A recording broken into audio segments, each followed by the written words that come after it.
So, you're a Blink-182 fan. Don't worry, there's nothing to be ashamed of. Well, there kind of is, but don't think about it too much. If you think about it too much, you're going to be crying in a ball, fully clothed in the shower with the water running. So, because you're a Blink-182 fan, that probably means that you don't know what any of the stuff means on this guitar right here. You probably think all these weird symbols are part of Tom Delonge's weird alien side project or whatever. But I'm here to tell you that these symbols are the symbols of punk rock bands. This is actually famous iconography on the underground DIY scene. Now, I know I'm talking to you like you're a little punk rock baby, but because you're a Blink-182 fan, you need to have this stuff explained to you. So don't worry. That's why I'm here. I got your back.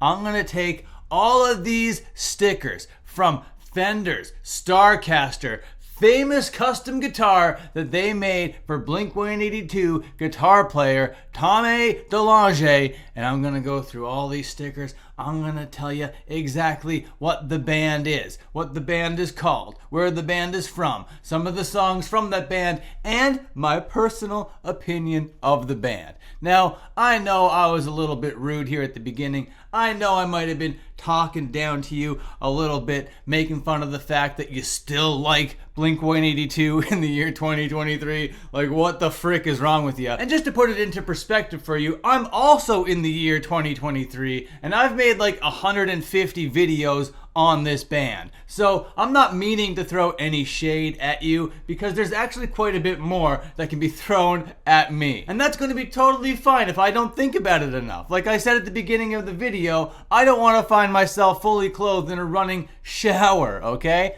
My name is Dan Frampton. I am the internet's most ruthless gatekeeper, and I'm here to gatekeep Blink-182 the way that Mark Hoppus intended. Now, the first sticker that jumps out to me when I see this guitar is the TSOL sticker. But because you're a Blink-182 fan, that probably means that you don't actually know what TSOL stands for. But I'm here to let you know that it stands for the True Sounds of Liberty, all right? They were started in 1978 in California. They were a little bit of a leftist political hardcore band, but by the time they put out their full-length record in 1981, they were doing a whole horror punk thing. They were playing around with gothic themes and stuff like that. Maybe there was a skull wearing a cloak on the album cover, that kind of thing, all right? This stuff would go on to inspire, I don't know, the band The Misfits. Have you heard of them? Anyway, TSOL would go on to just like keep doing different things every time they would put out a record. Sometimes they would alienate their fans, sometimes they would bring in more fans. It didn't really matter. They just seemed to go out there and do their own thing every time that they did it. Now, the next sticker I want to explain is probably the only sticker on this guitar that you know of, okay? This is gonna be the sticker from The Who, all right? Some 60s normie-ass rock and roll band with Pete Townsend there on the old guitar. Sure, he's a great guitar player. Sure, they're a bunch of innovators, all right? But I don't care about The Who, all right? Get out of here with that right now. I don't want to talk about this right now. What I want to talk about is the next sticker here, Stiff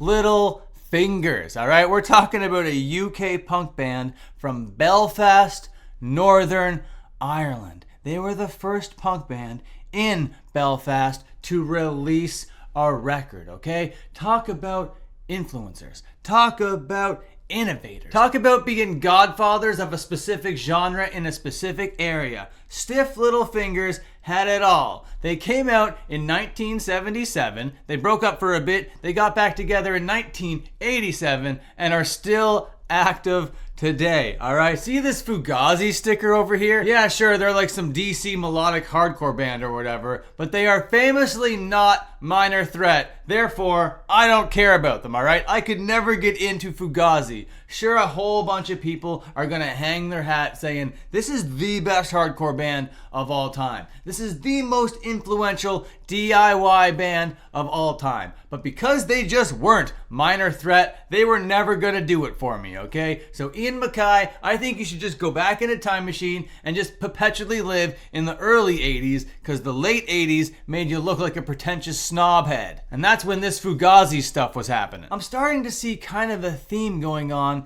in these stickers that Tom DeLonge is choosing. All these bands are kind of innovators, kind of the nucleus, kind of ground zero bands going on here. But the band I want to talk about next is the one found over here by the Pickups, okay? Now this is the Queers. Now they might not be like ground zero, day one type band, but because this sticker has been in this position on Tom DeLonge's guitars forever, the fact that he brought back this exact same sticker to put back in this exact same place means that it's iconic, means that it rules, okay? But you probably don't know who the Queers are, all right? They're a Ramones core band, which means they basically made a career off of sounding exactly like 1970s Ramones, and that's totally fine, totally cool, totally chill, I love it. They came out in 1981, and they were a little bit hookier, a little bit catchier than most stuff that was going on. But the band that came out before them, called The Descendants,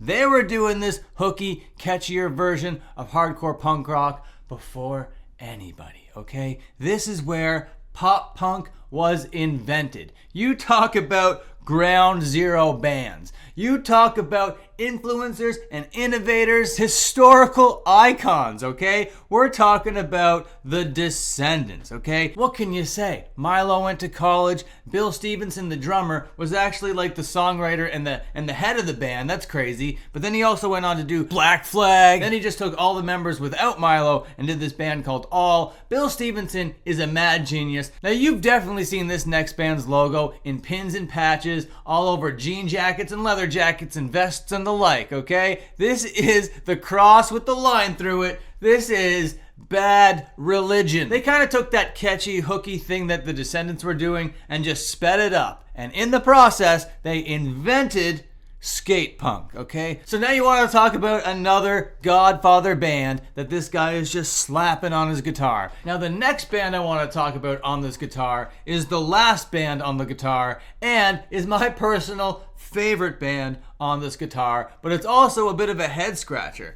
I'm like, why the hell is Tom DeLonge repping the Gorilla Biscuits, okay? Straight edge band, posi-core band, okay? These guys preach kind of great values, all right? These guys are like, hey, what are you doing sitting around? Go out there and work for the things if you want the things. So I think that might be the reason why Gorilla Biscuits is plastered here with these other bands. Because in the punk scene, it was so easy to be vulgar. It was so easy to just reach for that low-hanging fruit. But here we had Gorilla Biscuits basically saying, eat your vitamins, say your prayers, and get to bed on time. And somehow, it was cool. And somehow, to this day, Gorilla Biscuits remain cool. Alright, there you go, you cute little Blink-182 fan. Now you know about punk rock music. Isn't that awesome? You know actual punk rock bands now. Now, my homework to you is go listen to them. Okay, bye for now.